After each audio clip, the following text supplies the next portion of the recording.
Bom dia, a paz do Senhor esteja com você. Estamos aqui iniciando mais um devocional da manhã, estudando o livro de Provérbios. Seja muito bem-vindo, que Deus abençoe a tua vida em nome de Jesus. Já aproveita e se inscreve no canal se você ainda não é inscrito e me siga também no Instagram, @WagnerIsmaelLemes, tudo junto.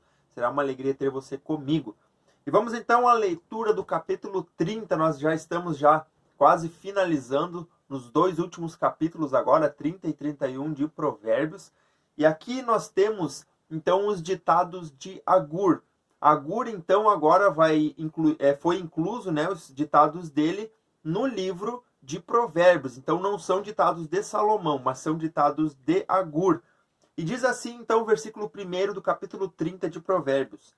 Ditados de Agur, filho de Jaque, oráculo. Aqui, no caso, esse termo oráculo refere-se talvez à questão de ser um provérbio, né?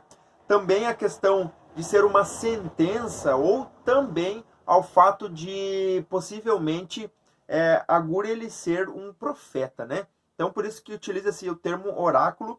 E esse homem declarou a Itiel e a Ucal, ou seja, esses próximos versículos que nós vamos ler, eles foram direcionados, então, para esses dois homens, Itiel e Ucal, que provavelmente eram estudiosos, eram aprendizes de Agur.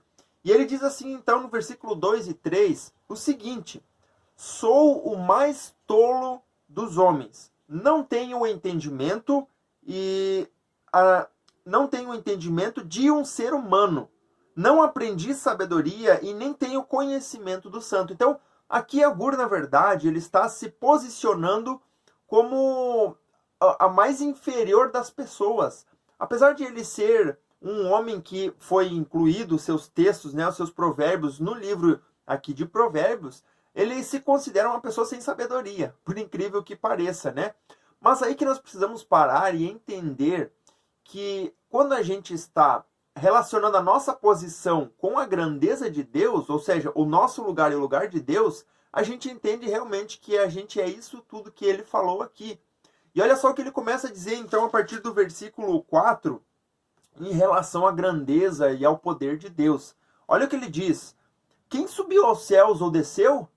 Quem ajuntou nas mãos os ventos? Quem embrulhou as águas em sua capa? Quem fixou todos os limites da terra? Qual é o seu nome? E o nome do seu filho? Conte-me, se você sabe. Então aqui ele está comparando a vida dele com a grandeza e com o poder de Deus, que Deus tem todo o poder. Quando a gente olha para os astros, né? Quando a gente olha para o universo, a gente entende a grandeza de Deus e que Deus é maior do que todas as coisas. A gente entende que, assim como o universo, aos nossos olhos é impossível de conseguir ver, até com a maior tecnologia, né, que nós temos nas nossas mãos hoje possível, a gente não consegue ver o fim do universo, e Deus é maior que tudo isso. Então ele está entendendo que ele não é nada, que a sabedoria que ele tem é tão ínfima, tão pequena perante a grandeza de Deus, e é isso que ele reconhece aqui nesses versículos aqui que acabamos de ler. E ele diz assim, ó: cada palavra de Deus é comprovadamente pura, e ele é um escudo para quem nele se refugia. Nada acrescente às palavras dele. Do contrário, ele o repreenderá e mostrará que você é mentiroso. Então aqui ele está instruindo algum aprendiz dele, né? No caso, ele está direcionando essas palavras para Itiel e Ucal, mas são palavras direcionadas para esses dois homens aprendizes. Ele está aconselhando esses homens. E ele continua dizendo assim: duas coisas peço que me des antes que eu morra. Então agora ele está falando para Deus, né?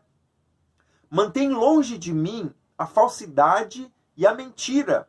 Não me des nem pobreza, nem riqueza. Dá-me apenas o alimento necessário. Aqui é interessante que ele faz um contraponto entre a riqueza e a pobreza. Ele diz: não quero nem muita riqueza ou muito dinheiro, mas também não quero pobreza extrema ou não ter nem o que comer. Ele pede que Deus dê a ele o necessário, o sustento necessário para cada dia.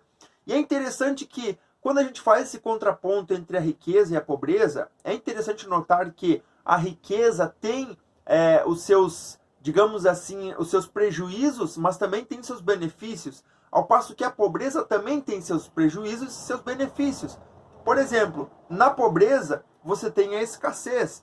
Na escassez você tem falta de alimento, do que comer, de se vestir. Você não consegue ajudar outras pessoas financeiramente com aquilo que se compra com o dinheiro, né? Por exemplo, alimento, roupas. Você não consegue se sustentar e nem ajudar outros. Ao passo de que quando você tem riquezas, você corre o perigo da tentação. E a tentação faz com que você se afaste de Deus. E é justamente isso que Agur, ele vai dizer agora no versículo 9. Se não, tendo demais, então ele pede a Deus esse equilíbrio, né? Não muita pobreza e nem muita riqueza. E ele diz, se não, tendo demais, eu te negaria e te deixaria. E diria, quem é o Senhor? Ou seja, ele está falando aqui de que ele se sentiria independente, que ele não precisaria de Deus para nada, porque ele já teria tudo o que é necessário. E esse é o grande risco que a riqueza traz. Mas também ele diz assim, se eu ficasse pobre, poderia vir a roubar. Olha só que interessante isso. Desonrando assim o nome do meu Deus. Aqui está o grande X da questão. Tanto pobreza quanto riqueza extrema podem ser prejudiciais, mas o que vai mandar mesmo em tudo isso é o coração do homem. Porque tendo muita riqueza, ele abandonaria Deus. Tendo muita pobreza, ele envergonharia ou desonraria o nome de Deus. Então, em ambos os casos extremos, não é bom, né? Então, quando você tem riquezas, mas você não consegue administrar isso, administrar o teu coração em relação a isso, é muito melhor que você seja pobre. Mas também é o mesmo passo de que quando você é pobre e não consegue administrar isso no teu coração, você acaba desonrando a Deus da mesma forma como o rico pode desonrar a Deus através da tentação.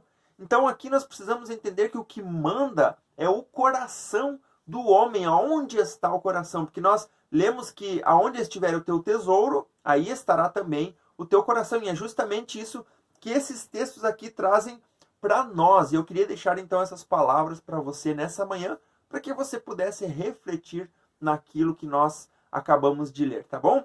Que Deus abençoe. Em nome de Jesus, vamos orar agora? Se você pode, feche teus olhos, vamos agradecer ao Senhor por essa manhã. Pai, nós te louvamos, nós te agradecemos pela tua misericórdia, pela tua graça e pela tua bondade.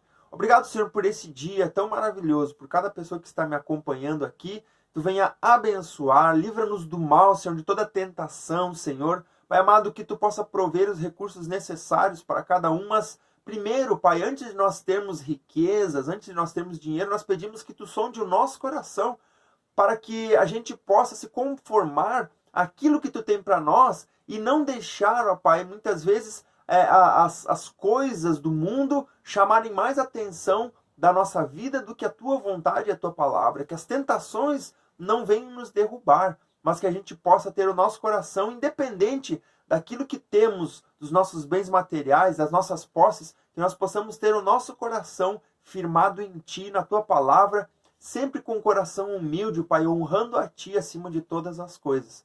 Por isso, Pai, eu faço essa oração, que Tu venha dar-nos esse espírito de sabedoria, Senhor, nessa manhã.